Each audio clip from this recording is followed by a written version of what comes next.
So life style and ఇప్పుడు చాలామంది sedentary life style ఉన్న వాళ్ళు ఉంటారు, మీరేమో ఆ లైఫ్ స్టైల్ ఉన్న వాళ్ళకి ఫర్టిలిటీ ఇష్యూస్ ఉంటాయంటారు. దానికి దీనికి ఏంటండి సంబంధం అసలు యాక్చువల్లీ? అంటే ఇప్పుడు మనకి సెడెంటరీ లైఫ్ స్టైల్ ఉన్న వాళ్ళకి ఏంటి అంటే ముఖ్యంగా ఒబెసిటీ చూస్తాం మనం.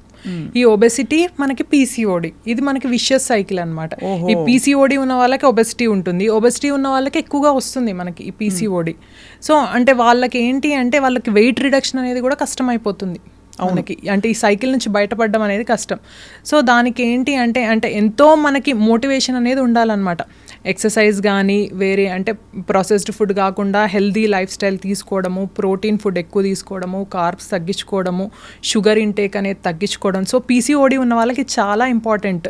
లీన్ పీసీఓడి ఉన్న మనకి అంటే ఫ్యాట్ పీసీఓడి ఉన్న షుగర్ ఇంటేక్ అనేది కట్ డౌన్ చేసుకోమని చెప్తామని. బాగా ఎంత షుగర్ తీసుకోవచ్చు doctor Greeshma? Of course it's favourite question చాలా మందికి. ఇప్పుడు రోజుకో 2 స్వీట్లు తిన్నా అనుకోండి, నేను ఒక కప్పు కాఫీ తాగా అనుకోండి, 1-2 కప్పులు, ఇస్ ఇట్ అలాట్? మేమైతే యూజువల్గా పీసీఓడి ఉన్న వాళ్ళకి ఏం చెప్తాము అంటే ఇట్స్ బెటర్ అసలు స్వీట్లు తినకపోవడం బెటర్. ఎందుకంటే ఇన్సులిన్ రెసిస్టెన్స్ అనేది ఉంటుంది వాళ్ళకి. అవును.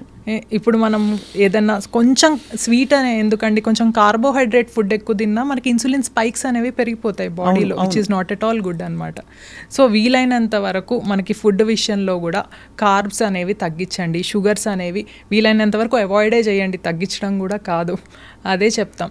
సో మనకి బ్యాలెన్స్డ్ ఫుడ్ అనేది ఇంపార్టెంట్ అనమాట. బ్యాలెన్స్డ్ న్యూట్రిషియస్ అంటే గ్రీన్స్ ఎక్కువ తీసుకోవడం చాలా ఇంపార్టెంట్. ఇంకొకటి ఏంటి అంటే నట్స్, ప్రోటీన్ ఫుడ్, నట్స్.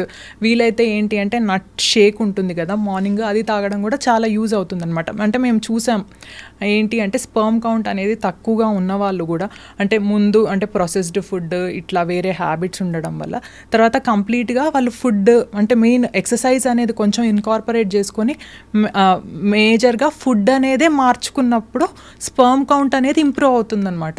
అది మేము కళ్ళారా చూసాం.